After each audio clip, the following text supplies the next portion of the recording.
Hello students, আজকে একটা প্রশ্নের উত্তর তোমাদের দিচ্ছি। এটা হচ্ছে পলিটিক্যাল সায়েন্সের একটা প্রশ্নের উত্তর।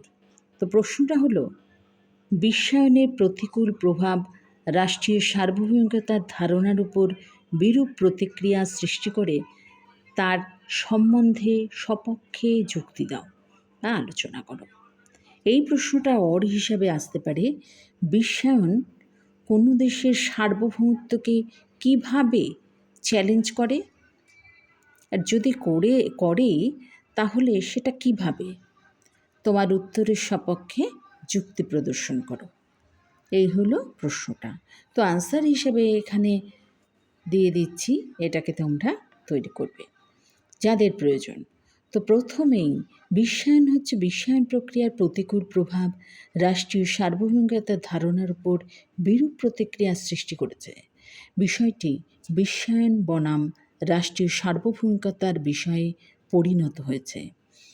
বিশ্বায়নের পরিপ্রেক্ষিতে বিশ্বব্যাপী এক নতুন ধরনের অর্থনৈতিক ও রাজনৈতিক কাঠামো গড়ে ওঠার প্রক্রিয়া শুরু হয়েছে। এই পরিবর্তিত পরিস্থিতি পরিমণ্ডলের মধ্যে রাষ্ট্রীয় সার্বভৌমিকতার ধারণা সংকটের সম্মুখীন হয়েছে। তাই এই হিসাবে প্রথমটা দেওয়ার পর তোমরা কোলন করবে বিশ্বায়নের অর্থনৈতিক ব্যাখ্যা।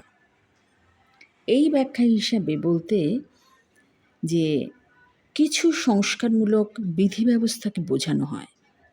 এই সমস্ত বিধি ব্যবস্থার মধ্যে উল্লেখযোগ্য হল আমদানির ক্ষেত্রে উদারীকরণ নীতি, বিনিময় হারের সামঞ্জস্য সাধন, অর্থনৈতিক ক্ষেত্রে বহুজাতিক সংস্থাসমূহের প্রবেশপথকে উন্মুক্ত করা, বিদেশি সহযোগিতায় শিল্প গড়ে তোলা প্রভৃতি।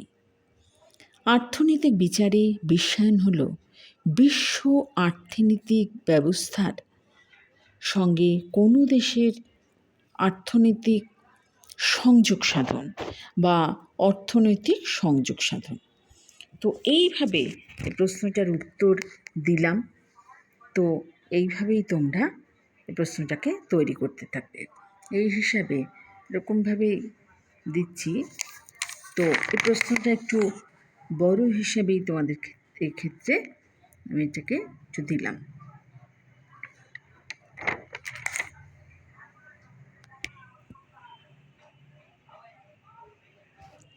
সব অ্যান্সারটা পড়া সম্ভব হলো না, তো এইভাবেই দিয়ে দিলাম। তোমরা এইভাবেই এই প্রশ্নটার উত্তর তৈরি করবে।